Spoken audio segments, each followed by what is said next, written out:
This happened during a road trip I was taking on the way back from seeing my family for the holidays.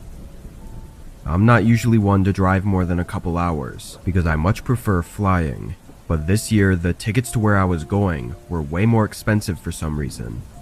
It would have cost me over $1,000 for a round-trip flight that only went a few states over.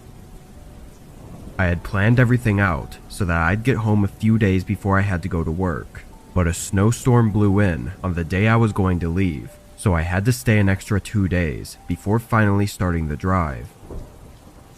The roads were empty since it was past the holiday rush, and most of the drive is pretty out of the way from the big cities. The hardest part of it was always staying awake and fighting the boredom. The first 8 or so hours went by without any trouble though. Sure, I was tired, but the snow on the road kept me awake and attentive. It was about 10 p.m. and I had a hotel booked in a small town just 2 hours further ahead. But as I drove, a small light came up in my mirror. It was the headlights of someone behind me, which was actually the first person I'd seen on the road with me in over an hour. Their lights were getting bigger quickly though, showing that they were coming up really fast. And soon, I could see that it was actually a large van of some kind. It was only a 1-lane road, so I couldn't get out of their way, but I figured they would still swerve around me, given they were going so fast. Once they reached the back of my car though, they matched my speed and stayed behind me. After a few seconds, I realized they weren't trying to get around me, and we drove like that for almost 10 minutes. It was kind of unnerving, being that it was only us on the road, and yet this huge van was trailing right behind me. It wasn't a normal following distance either. They were so close that I couldn't even see their front bumper or license plate in my mirror. Maybe I was quick to feel uneasy about it, but an exit came up for a gas station, and I chose to turn off, hoping they would stay on the road and that I could put some distance between us. But as I veered off and down the exit ramp, they stayed right behind me. I pulled into the gas station and parked at one of the pumps as the van pulled into the pump behind me. At this point, I just didn't know what was happening. Part of me thought that this was something bad, but another part of me thought I was just overreacting. I knew that this was the only gas station in the past 30-ish minutes, so it wasn't all that unlikely that they would also need gas. Before getting out to fill up my tank, I shut my car off and looked around. The store part of the gas station had its lights off and a closed sign hanging from the door. I looked to the sides of it, seeing nothing but empty darkness. No houses, no buildings, just a field covered in snow with a single road going through it. I looked in my mirror. A man was now standing outside of the van and putting gas in, so I got out and began doing the same. As the numbers slowly ticked on the gas meter, the man quickly put his pump back and sealed his gas cap. I looked over, seeing him walking to the back of his van. Then I heard the loud ratcheting sound of the back door being lifted open. There was something in that moment, maybe a gut feeling or just an instinct of some kind, that told me to get out of there.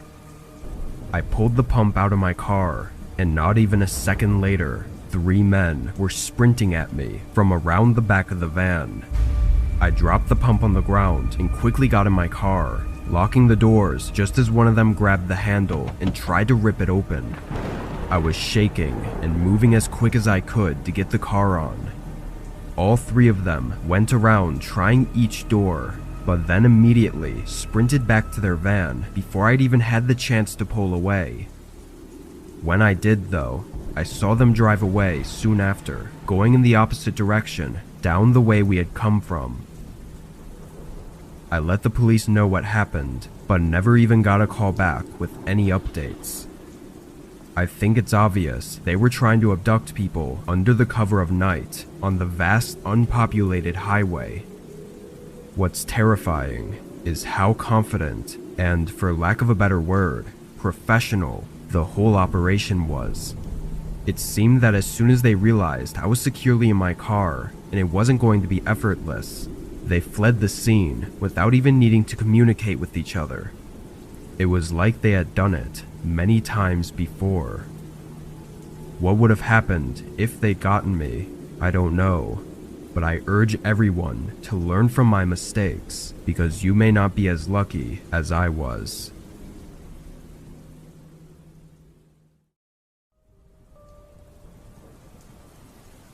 In 2019, I did deliveries for a pizza place near my school.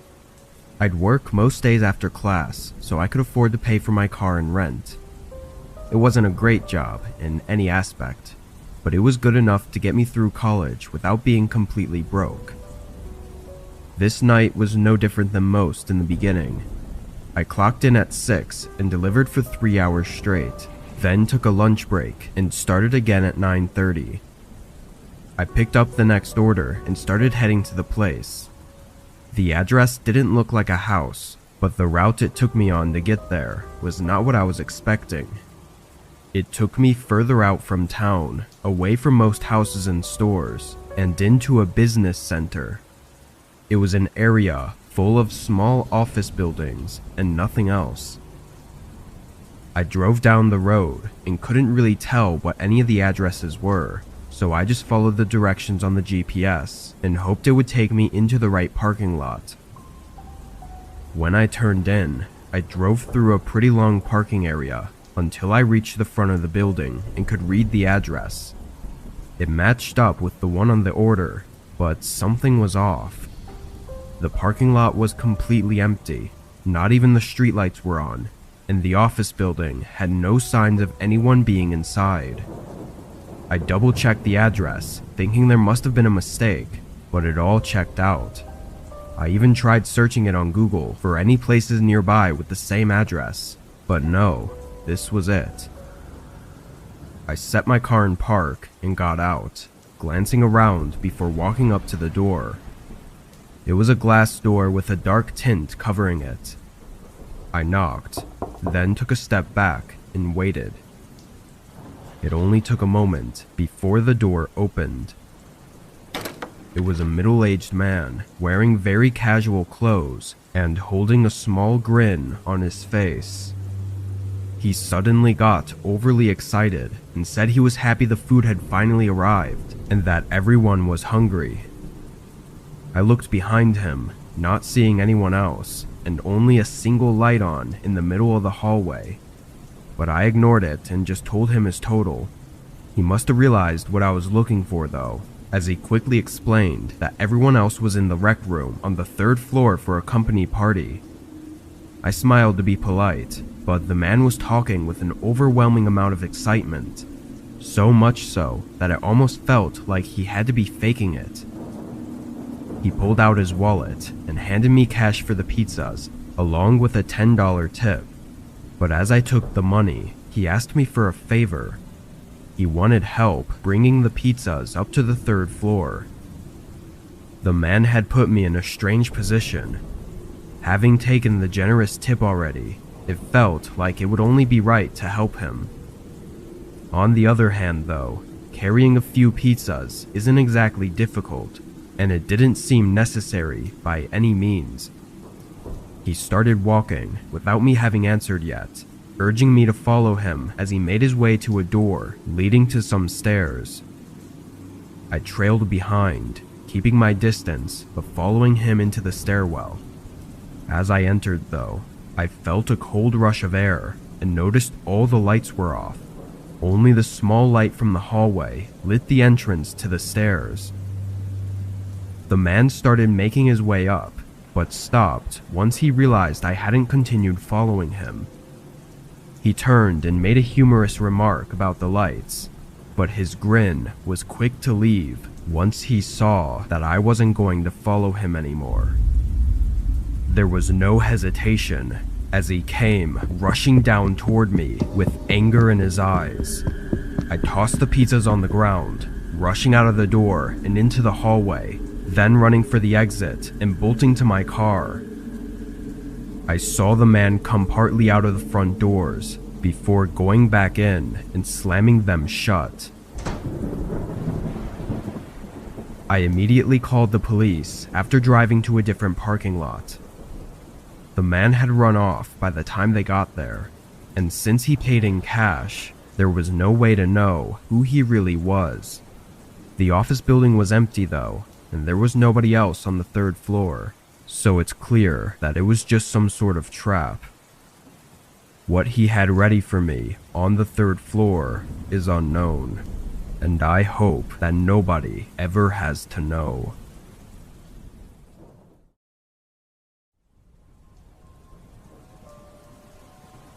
I work for my dad at his small construction business. He runs a yard and warehouse full of materials, as well as manages the job sites the workers are at. Since I was only 17 at the time, my job was to basically be the errand boy. I'd drive materials back and forth and pick up anything that was needed. Depending on the job though, some materials would need to be there before workers arrived, because they would need them so they could get to work right away in the morning. So every once in a while, during busy weeks, I'd have to start work really early, like 2 or 3 a.m., to make sure I could drop everything off in time. Obviously, this was only during the summer, when I didn't have school, so I really had no excuse for not being able to work. I liked doing the deliveries early though, because it was calm and I didn't have to deal with anyone telling me what to do. On this day, I arrived at the warehouse at 3 a.m. and loaded up, then started making my way to the job site. It was a repair job on an old, maybe even abandoned, building at the edge of our town. When I got there, I saw a truck parked right outside. Its lights were off and it didn't look like anyone was nearby. It was way too early for anyone to be working, so I wasn't expecting to see any cars here. I parked and got out, walking up to it and seeing that it wasn't a company vehicle either. The windows were tinted and I couldn't see inside. I turned and looked at the building, trying to see if anyone was here. I called out, asking if anyone was inside, but got no response. Feeling a little weird about it, I pulled out my phone and called my dad.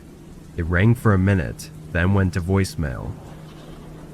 Figuring it was probably just a worker's personal truck that they'd left there, I went back to my truck and started unloading the materials. It took probably an hour, then I got back in and started to drive off.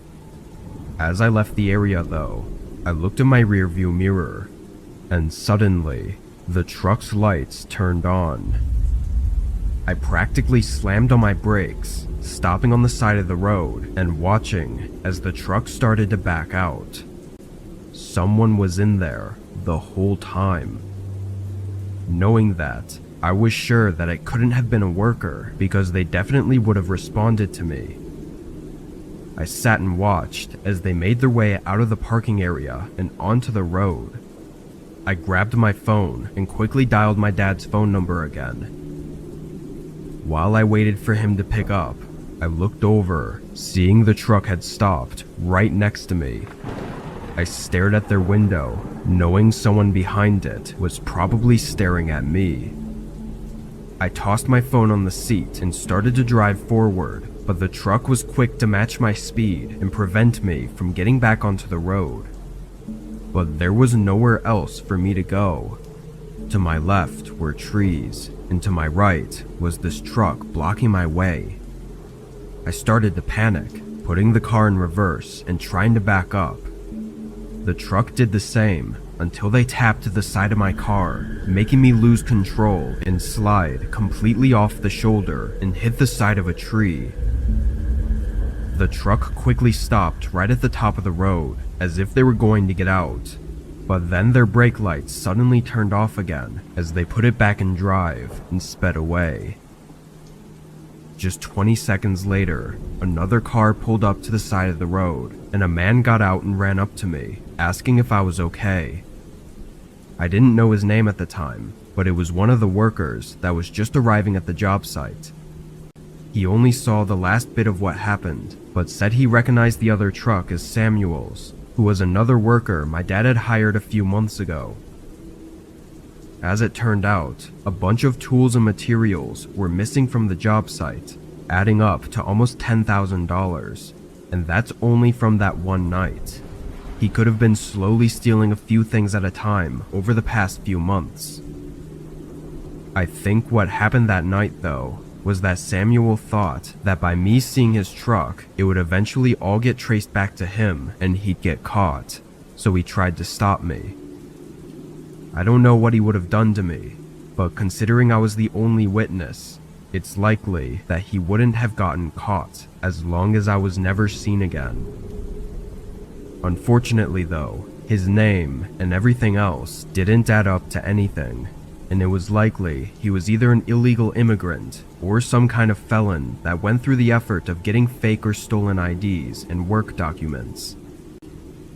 I was never expecting something like that to ever happen, but at least it's really unlikely that I'll ever see that man again.